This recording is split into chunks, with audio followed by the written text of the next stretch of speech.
Leslie George Hylton was born on Wednesday, March 29, 1904 in Kingston. His mother's name was Elizabeth Jackson. Elizabeth was poor and worked as a washerwoman. She gave birth to Leslie at age 31, and at age 35 in 1909, she died from septicemia. Leslie's father was Ernest Hylton, and it seemed he never took on the responsibility of a father to Leslie. After the death of his mother, Leslie Hylton was taken into the care of his aunt, Maria Jackson. He attended the Calabar Elementary School. When he was 12 years old in 1917, Maria Jackson died, and that was the end of formal schooling for the young Leslie. At age 17 in 1922, he was temporarily employed at Temple of Fashion Printery on Tower Street, Kingston. After that, he began learning tailoring under a tailor named Mr. Henry Shakespeare. Leslie Hylton gathered significant knowledge and experience in tailoring and began stating his profession as a tailor. However, tailoring was slow, so he worked at many places, including United Fruit Company, where he worked in the banana section, packing and unloading on the wharf. In between all these work, he was involved in sports. Leslie loved the sport of cricket from he was a boy. As a teenager, he joined the Clovelly Cricket Club. The club consisted of the Junior Cup team and the Senior Cup team, and the club participated in cricket matches at Clovelly Park in Kingston. When he joined the Clovelly Cricket Club, Leslie Hylton started out in the Junior Cup team. Then one day in 1922, they wanted a man to fill a gap in the senior side. Leslie was selected, and from that time he has been playing Senior Cup cricket, though not regularly. He made his debut in big cricket during the international cricket season from 1926 to 1927. During that period, Jamaica played 3 matches against England at Sabina Park. Captain of the English team was Lionel Denison, and captain of the Jamaican team was Carl Nunez. Each of the 3 matches played at Sabina Park resulted in a match drawn. Anyway, Leslie Hylton continued his professional cricket career until 1939 when he retired. He retired having played 6 test matches, scored 70 runs, and bowled 965 balls. Though he retired in 1939, he was involved with cricket until 1950. He had made a name for himself in that sports.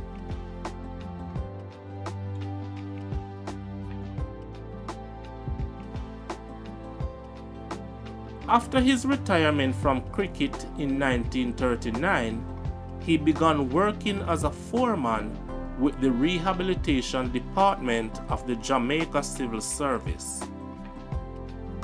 Now that he had retired and not traveling anymore, Leslie began searching for a romantic love, and he found it with a 27-year-old woman named Lorlin Rose.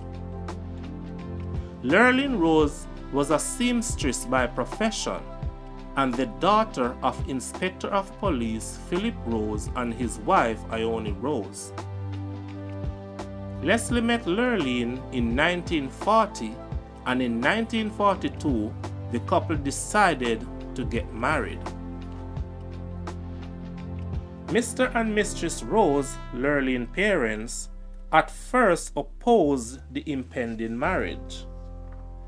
The parents saw the differences between the two lovers, the differences in their background, social standing, and personalities. They might have felt that those differences would, one way or the other, cause disaster down the road of the relationship. But they eventually supported their daughter. So the date of the marriage was arranged.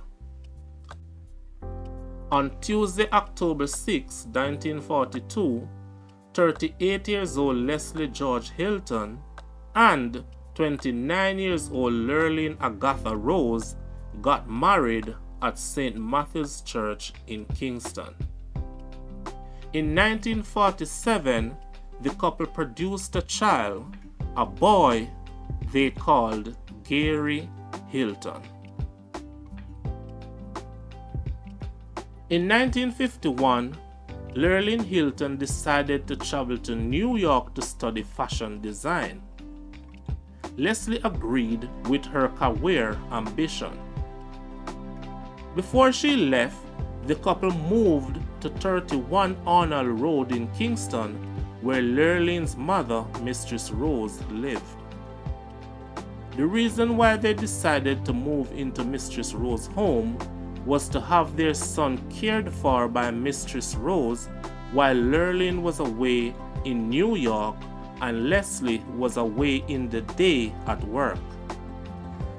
Her husband, retired Inspector Philip Rose, had died aged 60 back in 1947 at the Kingston Public Hospital.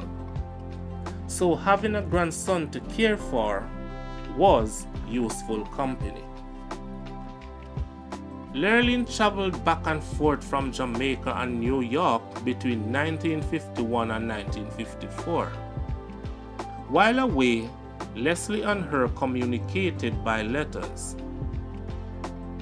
But while in New York, Lorlin fell in love with an upper-class gentleman named Roy Francis.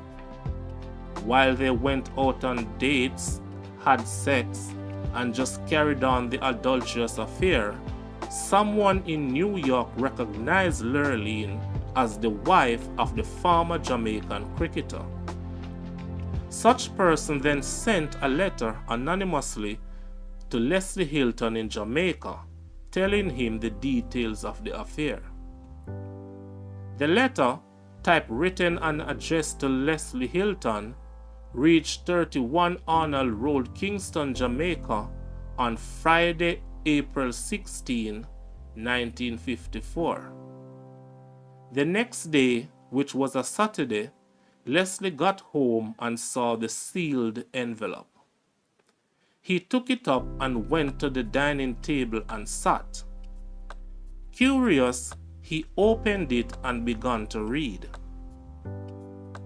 The content of the letter was upsetting. To cut long story short, this ignited the chain of events that ended at the prison gallows. After showing the letter to Mistress Rose, his mother-in-law, and two of his brothers-in-law, Gilbert and Philip, the decision was that it was best for Lorlin to come home and explain in person.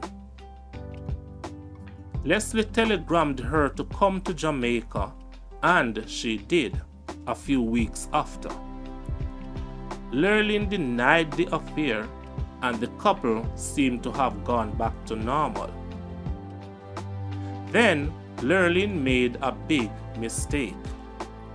She wrote a letter addressing it to Roy Francis.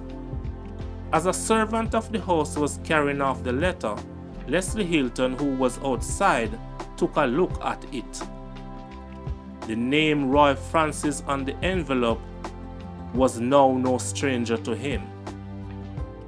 He allowed the servant to carry off the letter, but as he sat and pondered about it for hours, he decided to get that letter which had already entered the postal system. He rushed to the post office but failed to get the letter. He was told by the postmaster that he would have to make a special request the next day.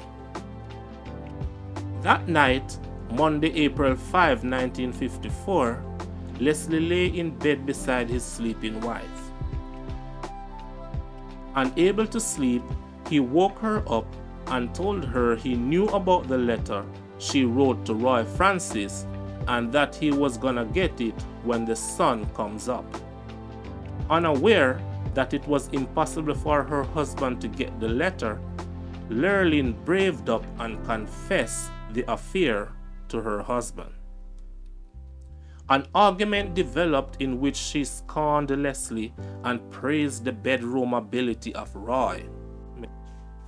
Hurt by his wife's harsh word, Leslie reached for the revolver. Believe it or not, this revolver was first owned by Lorlin's father, the late Philip Rose, who gave it to his son Michael. Michael later gave it to Leslie in exchange for a shotgun. Anyway, Leslie Hylton, hurt and feeling worthless by the hurtful words of his wife, fired 7 shots from the revolver into his wife, 2 into her private parts.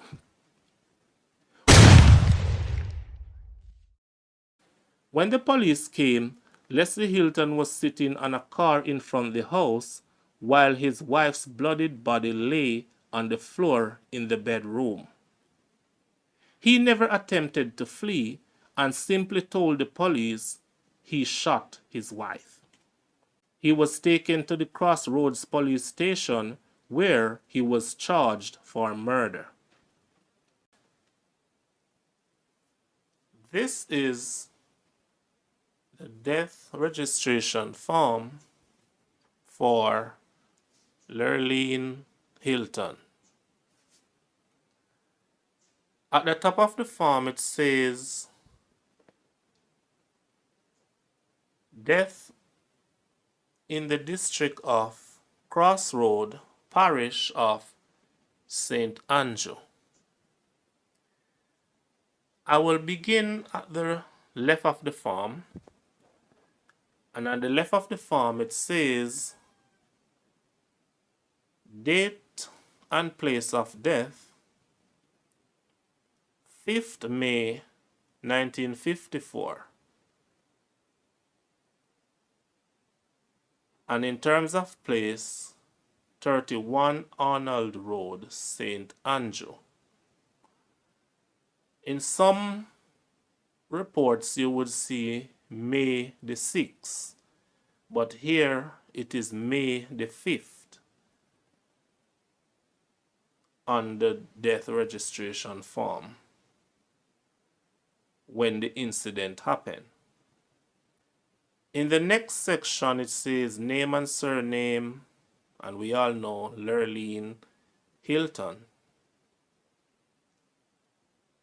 We continue on to the part it says condition, and condition means marital status, and they wrote married. So yes, we know she was married at the time of her death. Continue on, it says age last birthday, and they wrote 40 years. So yes, she was age 40.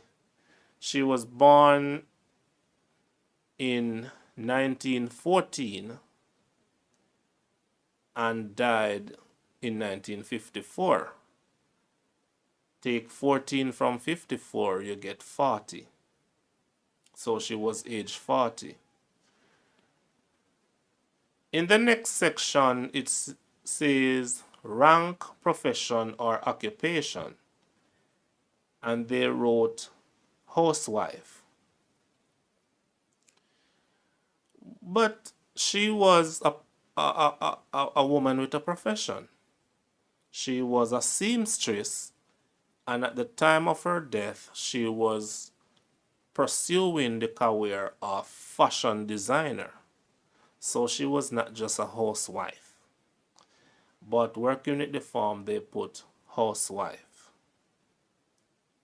Beside that, we come to the cause of death, the official cause of death. And it says certified cause of death and duration of illness. And they wrote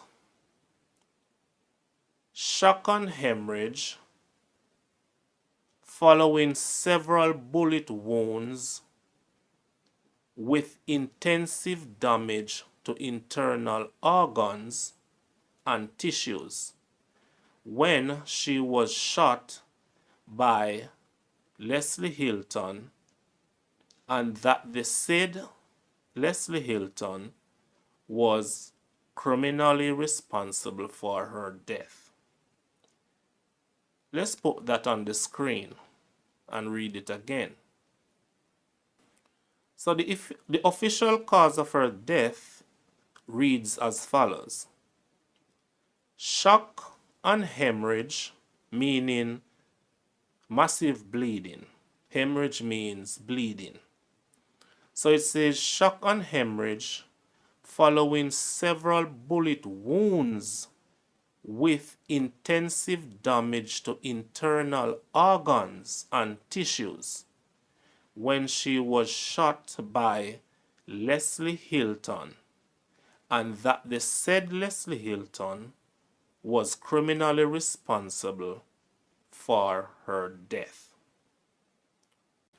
The murder made huge headlines and became regular conversation topics across the island.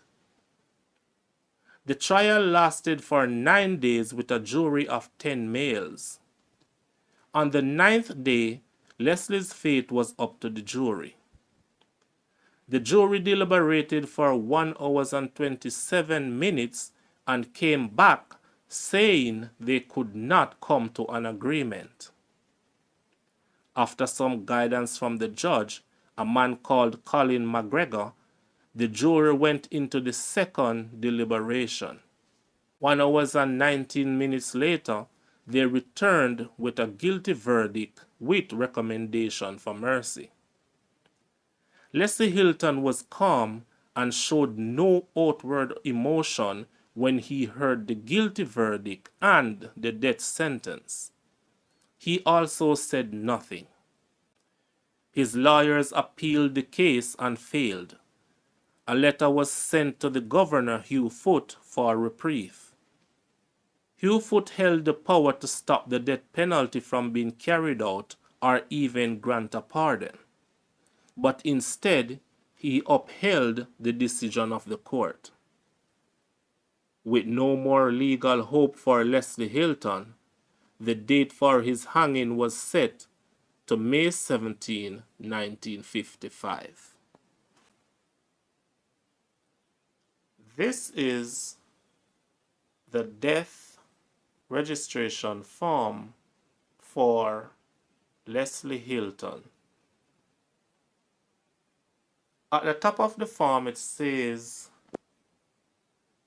death in the district of Spanish Town, Parish, St. Catherine.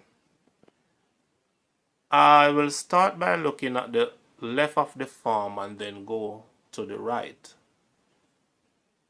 In the first section on the left it says date and place of death, and they wrote 17th May 1955.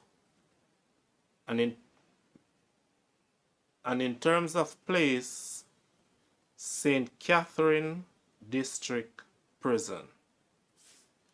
We go to the section where they put the cause of death, and it's a jumble of words here. And let's pull it up to see what we can glean from it. It says certified cause of death and duration of illness. And the person wrote that Leslie Hylton, widower, age 50 years, late prisoner of the St. Catherine District Prison, who was convicted at the Circuit Court held at Kingston, the parish of Kingston, for murder and sentenced to be hanged by the neck until he was dead. And then it went on to say that said Leslie Hylton was hanged at 8:30 a.m. on the 17th day of May 1955. So we can simply say he was hanged at 8:30 a.m. on May the 7th, 1955. Let's just leave it at that.